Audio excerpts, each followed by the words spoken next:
तर मित्रांनो, चला आपण दिवाळी स्पेशल करंजी बनवूया. तर इथे मी सगळ्यात पहिले गव्हाचं पीठ घेतले. तुम्ही मैद्याचं पीठही घेऊ शकता.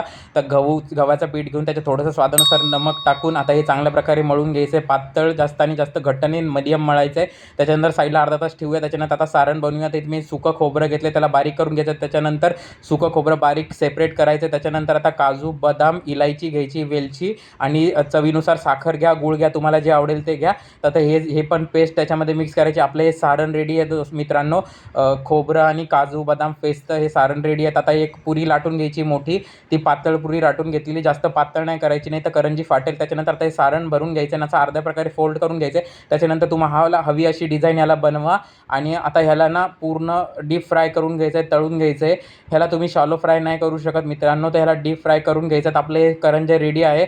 तर शेप तुम्हाला हवा तसा तुम्ही शेप देऊ शकता. ह्याच्यासाठी साचा पण आहे तो करंजीचा कापायचा. आता ही आपली चांगली तळून घेतली लालसर, तर आपली रेडी